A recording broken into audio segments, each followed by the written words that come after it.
Shalom, selamat bertemu kembali bersama dengan anak-anak yang Ibu kasih di dalam Tuhan Yesus. Baik, bertemu kembali di dalam mata pelajaran Pendidikan Agama Kristen kelas 9 semester genap. Bersama saya Ibu Acui. Baik anak-anakku, sebelum kita memulai, kita berdoa terlebih dahulu. Mari kita berdoa. Bapa di sorga, Bapa yang baik, Bapa yang mengasihi kami, kembali kami datang kepadamu. Kami mengucap syukur untuk kesempatan yang indah yang masih Tuhan berikan kepada kami. Pada saat ini kami akan memulai kegiatan pembelajaran kami. Berkati hamba-Mu yang menyampaikan, berkati anak-anak kami yang mendengar, sehingga pembelajaran ini boleh bermanfaat bagi kami semua. Di dalam nama Tuhan Yesus kami berdoa dan mengucap syukur. Haleluya. Amin. Baik anak-anakku, hari ini kita akan memulai kegiatan pembelajaran dari judul yang berbeda, yaitu hidup bermakna bagi lingkungan sekolah. Yang mendasari tema ini adalah di dalam 1 Petrus pasal 3 ayat 10-12, Mazmur pasal 119 ayat 9. Kita akan memulai bagian A, yaitu pengantar. Makna adalah pemahaman tertentu yang kita ciptakan terhadap diri sendiri, orang lain, dan kehidupan. Sedangkan arti kehidupan adalah hal, cara yang berhubungan dengan hidup, sehingga permaknaan atas kehidupan menyangkut pemahaman yang kita ciptakan sendiri atas hidup. Kehidupan bermakna di dalam Tuhan adalah kehidupan yang didasarkan pada firman Tuhan, berpikir positif, bersikap, dan bertindak positif. Sebagai contoh, memaknai tugas-tugas di sekolah bukan sebagai tekanan tetapi sebagai tantangan. Memaknai kegagalan bukan semata-mata sebagai kehancuran tetapi sebagai kesuksesan yang tertunda. Memaknai kritikan bukan sebagai keburukan tetapi sebagai hal yang menyemangati jiwa kita. Itulah contoh berpikir positif. B. Pentingnya makna hidup bagi manusia. Tokoh pelopor perkembangan teori makna hidup yang sangat terkenal adalah Viktor Emil Frankl. Pada saat ia ditangkap oleh tentara Jerman dan dimasukkan ke dalam kamp konsentrasi, ia sangat menderita, bahkan istri dan kedua orang tuanya dibunuh. Namun ia berhasil merefleksikan hidupnya dan menyimpulkan, bahkan dalam situasi yang paling sengsara, menyiksa dan tidak manusiawi, sekalipun kehidupan dapat bermakna. Kesimpulan ini pada akhirnya dikembangkan menjadi pendekatan logoterapi. Logoterapi adalah suatu pertolongan yang mengakui adanya dimensi spiritual pada manusia, di samping dimensi ragawi dan kejiwaan. Konsep logoterapi ada 4. A. Dalam setiap keadaan, termasuk dalam penderitaan sekalipun, kehidupan ini selalu mempunyai makna. B. Kehendak untuk hidup bermakna merupakan motivasi untuk setiap orang. C. Dalam batas-batas tertentu manusia memiliki kebebasan dan tanggung jawab untuk pribadi untuk memilih, menentukan, dan memenuhi makna dan tujuan hidupnya. D. Hidup bermakna diperoleh dengan jalan merealisasikan 3 nilai kehidupan, yaitu nilai kreatif, nilai penghayatan, dan nilai bersikap. Menurut Frankl, ciri-ciri orang yang merasakan hidup bermakna dapat dijelaskan sebagai berikut. A. Menciptakan karya atau melakukan perbuatan yang baik.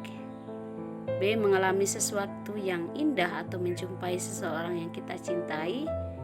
C. Menentukan sikap yang tepat ketika kita harus berjumpa dengan penderitaan yang tidak baik, yang tidak terhindarkan. Semua ini adalah pengalaman-pengalaman yang diperoleh Frankl sendiri di dalam kamp konsentrasi. Ia berusaha melakukan perbuatan yang baik bahkan ketika ia berada dalam situasi yang sangat menderita dan sangat tidak baik. C. Hidup bermakna dalam perspektif mengasihi sesama. Untuk memahami hidup yang bermakna, kita perlu memahami arti hidup dalam kekristenan. Hal yang paling penting sebagai identitas orang Kristen adalah hidup yang berpusat pada firman Allah. Firman Allah menjadi penuntun, pemimpin, dan pengoreksi hidupmu. Sebagai orang Kristen, hidup yang bermakna dikaitkan dengan relasi yang baik antara manusia dengan Allah, dengan dirinya sendiri, dan dengan sesama. Hubungan yang baik dengan Allah saja tidak cukup. Allah juga menghendaki agar kita membangun relasi yang baik dengan sesama.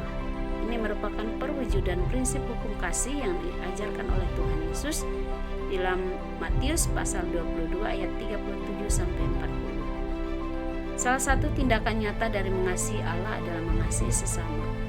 Penulis Injil Yohanes mencatat bahwa seseorang tidak dapat berkata ia mengasihi Allah jika ia tidak mengasihi saudaranya. 1 Yohanes pasal 4 ayat 12 sampai 21. Kasih Allah memampukan orang Kristen untuk mengasihi sesama bahkan dalam keadaan yang sulit sekalipun. Mengapa demikian? Karena kasih itu bukan berasal dari diri sendiri, melainkan karena Allah sendiri yang memampukan kita untuk melakukannya. 1 Yohanes pasal 4 ayat 16 sampai dengan 17.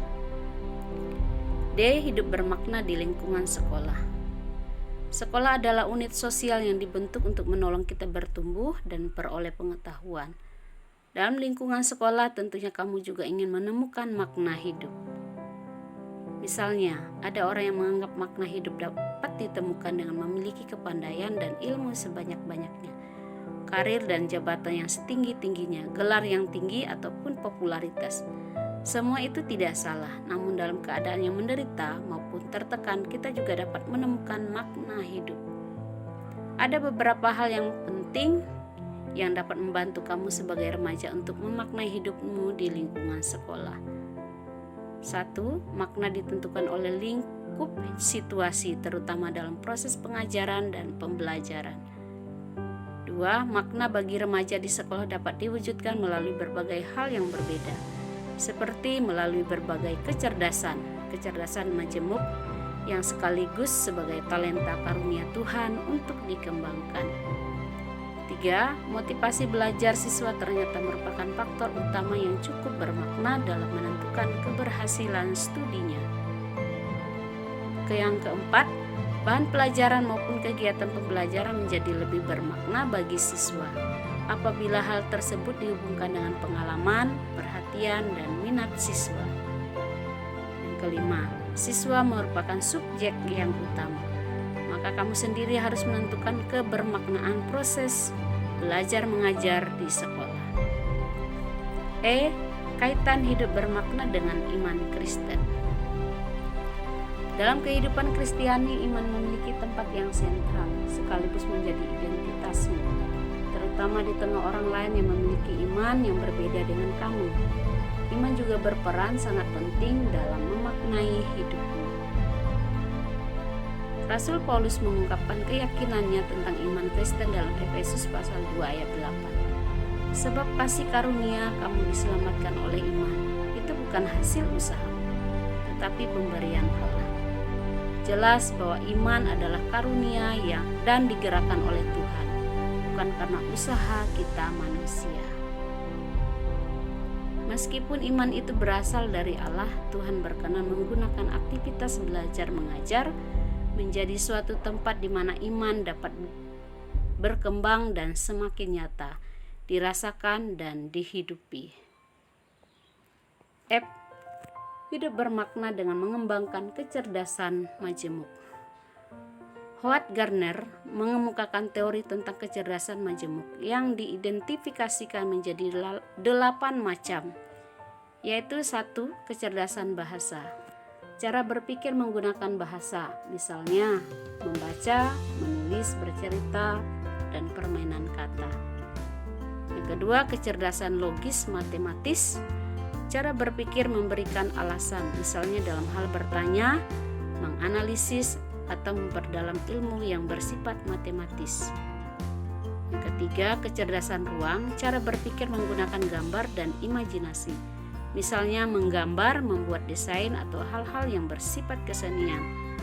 Yang keempat, kecerdasan tubuh kinestik. Cara berpikir melalui panca indera, misalnya menari, olahraga, hal-hal yang berkaitan dengan gerakan tubuh. Yang kelima, kecerdasan musik. Cara berpikir melalui ritme dan melodi, misalnya menyanyi, bersiul, atau memainkan alat musik. 6. Kecerdasan antar pribadi. Cara berpikir melalui ide-ide pribadi maupun ide dari orang lain, misalnya memimpin, pertemuan sosial, dinamika kelompok, dan lain-lain. Yang ketujuh, kecerdasan intrapribadi. Cara berpikir pendalaman melalui pemikiran mandiri, misalnya berimajinasi, meditasi, atau menyenangi ketenangan. Dan yang terakhir ke-8, kecerdasan naturalis, cara berpikir melalui lingkungan, misalnya hal-hal yang berkaitan dengan alam terbuka, tumbuh-tumbuhan, hewan, atau lingkungan sekitar. Kita masuk ke dalam poin G, yaitu rangkuman di akhir materi ini. Setiap orang memiliki makna hidup yang dialami dalam setiap situasi. Makna hidup harus dicari dan ditemukan sendiri oleh orang yang bersangkutan. Apabila hasrat hidup bermakna tersebut terpenuhi, orang yang bersangkutan akan merasakan kehidupannya bermakna. Kehidupan pribadi orang Kristen dapat bermakna ketika hidupnya berjalan dalam firman Allah. Hidup berpengharapan, hidup beriman kepada Tuhan, serta menjalani hidup dalam kasih. Ketika kamu menjalani hal-hal tersebut, maka kehidupanmu menjadi bermakna bagi diri sendiri, bagi sesama, dan bagi Tuhan. Hidup akan menjadi lebih bermakna apabila remaja dapat mengenali kecerdasan diri, bakat, dan kemampuan, serta mampu mengembangkannya untuk proses belajar. Demikian tadi penjelasan mengenai bagaimana orang Kristen bisa memaknai hidupnya sesuai dengan ajaran firman Tuhan. Terima kasih untuk segala perhatiannya. Tuhan Yesus memberkati kita semua. Mari kita tutup dengan berdoa. Terima kasih Tuhan untuk firman-Mu hari ini, mengajar kami bagaimana kami boleh berperilaku dalam kami menentukan sikap kami untuk kami hidup bermakna ketika kami berjalan sesuai dengan firman-Mu. Berkati kami semua Tuhan, sehingga pembelajaran ini boleh kami praktekkan di dalam kehidupan kami sehari-hari, baik di lingkungan keluarga, di lingkungan sekolah, dimanapun kami berada ya Tuhan. Ini doa kami Tuhan, di dalam nama Tuhan Yesus kami berdoa dan mengucap syukur. Haleluya. Amin.